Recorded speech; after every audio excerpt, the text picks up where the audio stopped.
Hello everyone, good morning. কেমন আছেন সবাই? সকাল সকাল ঘুম থেকে উঠেই ভিডিও করা স্টার্ট করে দিয়েছি। আজকে আমরা ফ্রেন্ডরা মিলে ঘুরতে যাব চা বাগান। এখানে ড্রেস সিলেক্ট করতেছিলাম, দেন রেডি হইলাম। তারপর 3 বান্ধবী একসাথে এসে বলেন তো গাইস, আজকে আমরা কোন চা বাগানে যাইতেছি? আমি বলে দিই, আজকে আমরা যাচ্ছি আলীবাহার চা বাগানে। রিকশায় বসে হচ্ছে একটু শয়তানি দুষ্টামি করতেছিলাম। আমাদের প্ল্যানটা অবশ্য হুট করে হয়। আচ্ছা গাইস, আপনারা কি একটা জিনিস খেয়াল করছেন? বান্ধবী কিন্তু আজকে ম্যাচিং আমরা আলীবাহার চা বাগানে যাওয়ার জন্য প্রথমে চৌহাট্টা থেকে রিক্সা উঠে আমরা আম্বরখানা আসি। তারপর ওইখান থেকে আবার একটা সিএনজি নিয়ে আমরা মদিনা মার্কেট যাই। ওইখান থেকে চা বাগানে যাওয়ার জন্য আমরা একটা রিক্সা উঠি। তো আপনাদের আরেকটা গান শোনাই, তারা হাসতে হাসতে পাগল হয়ে গেছি। তো আমাদের রিক্সার মামা এমন এক গান শুরু করছে যে গান শুনে আমাদের তিনটার হাসতে হাসতে অবস্থা খারাপ। যাওয়ার পর আরেকটু ঝামেলা হয়। ঝামেলাটা হচ্ছে আমাদেরকে মানে ভিতরে ঢুকতে দিচ্ছিল। আমরা তো হচ্ছে 3 বান্ধবী জাস্ট গেছি, যেহেতু জায়গাটা সুন্দর, এখানে মানুষজন আসবে। যাওয়ার পরে এখানে আরো 10-12 জন ভাই অবশ্য ঢাকা থেকে আসছে ঘুরে দেখার জন্য। পাহারা দিতেছিলেন, তো উনি বলতেছে যে ভিতরে যাওয়া যাবে না, ভিতরে যাওয়া নিষেধ। আমরা অনেকক্ষণ বললাম যে আমরা অনেক দূর থেকে আসছি, আমাদেরকে অন্তত একটু সময় ভিতরে, আমরা বেশিক্ষণ না 10 মিনিট থাকবো। উনি যেতে দিবেন না, কত কাহিনী এই সেই।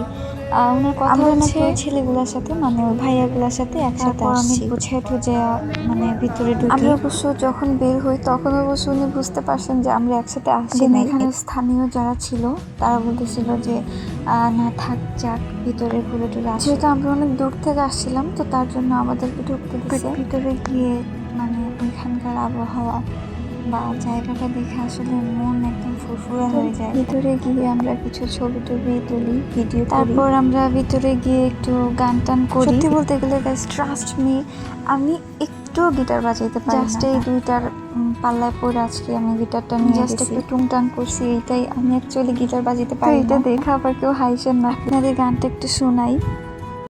বন্দে মায়া লাগাইছে, পিরিতি শিখাইছে। বন্দে মায়া লাগাইছে, পিরিতি শিখাইছে।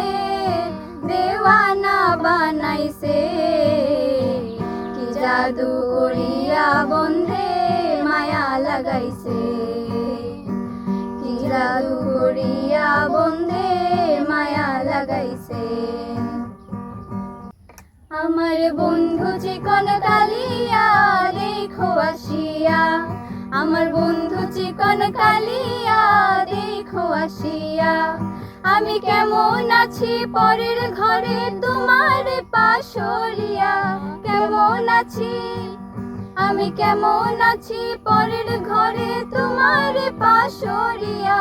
দেখো আসিয়া আমার বন্ধু চিকন কালিয়া দেখো আসিয়া। আমার বন্ধু চিকন কালিয়া দেখো আসিয়া। তো এই হচ্ছে আমাদের গানের নমুনা। এগুলো শুনে আবার কেউ হাইছেন না প্লিজ। জাস্ট এমনি গান টান করছি নিজেদের মজার জন্য, এটাই আপনাদেরকে দেখাইলাম আসলে।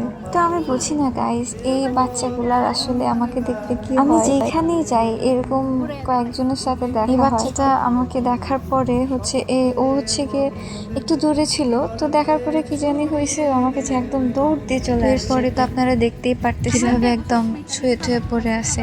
বাট আজকে আমার ব্যাগে আসলে ওর জন্য কোনো খাবার ছিল না, তো একটু খারাপ লাগতেছিল। সত্যি গাইস, আমার সাথে খুব দেখা হয়ে খুব ভালো লাগছে। তো ওকে ওইখানে আদর টাদর করে রেখে আমরা বের হয়ে যাই, যেহেতু সন্ধ্যা হয়ে যেতেছে। তারপর আমরা হাঁটতে হাঁটতে অন্য একটা জায়গায় আসি।